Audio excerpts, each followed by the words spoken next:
Oo, yan na naman. Asa tong pag-uulayan. Sa pag-uulayan tang mga harambugan. Inutunta na dyan si Boss Khalifa, si Boss Labao, Boss Kuroy, Pagatak.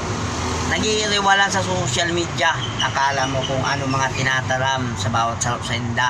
Naglalautan, kung ano mga sinasabi tungkol sa mga agi-agi ninda, mga paglalaot. Yan, inot na inot, mga scripted na naman, mga kambuga na naman. Niluloko naman sa inda mga followers, mga kaya sinda nag-iiriwal. Pag-abot mahiling mo, iribanan man sana. Magkairibahan sa puso, magkairibahan sa... Ang nangahulugan, linuloko ang mga viewers, mga followers. Ang sabi kaya, harambugan, imbis magkarampiyan, sabi nga ni Kian, full na content. Pero sa naihiling ko, to sa naman ako sa mga followers tinda, na mga araw kaya, mga ginigibon nila, mga kambugan. Doon na nga ni, sa mga nag-iiriwan, nag-alaitan, kung ano-ano mga sinasabi. Pero mahiling mo sa mga magkairibahan naman lang pala, magka-bells to one. All the content, pero sisa na linuloko nindo.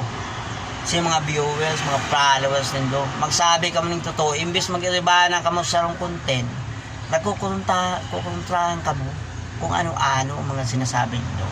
Kaya yan, pundo-punduan na nindo, kung gusto nindo, magtarabangan, mag-iribahan na lang ka mo sa content na pwedeng magayon mga entertainment na content, mga sinasabi ko.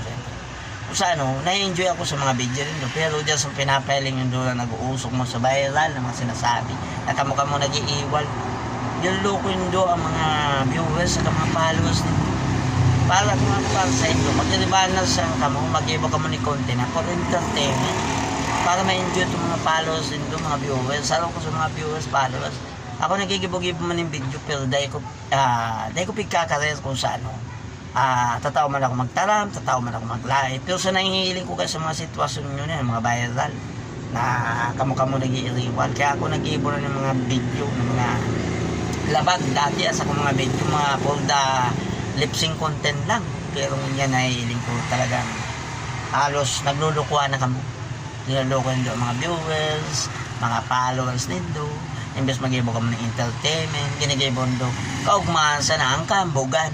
Yun ang inaano ko sa ito. Kaya kamong mga content creator Bicol, kaya kung para harambugan dyan, mag-ibon lang kita ng video na iukol sa tuyang video na dapat pag-ulayan pa kung mga karambugan na kamukha mo sa naglalaitan. Pag magkakabaskada man lang kamo.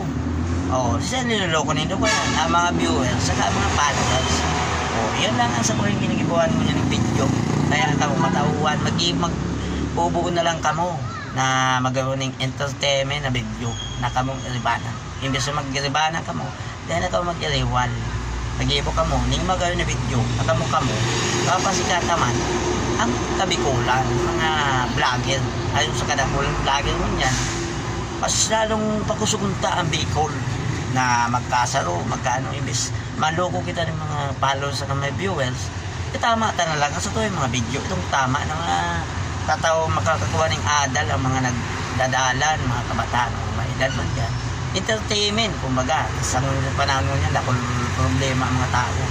Mag-ibo kita ng mga entertainment, itong mga mapakinabang video, bako mga kahambugan na kung ano-ano.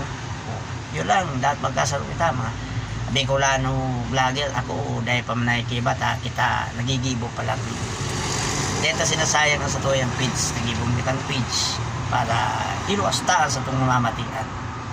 Kadigdi lang, dapat di kita magkarambugan, magkasaro entertainment video. Thank you for watching.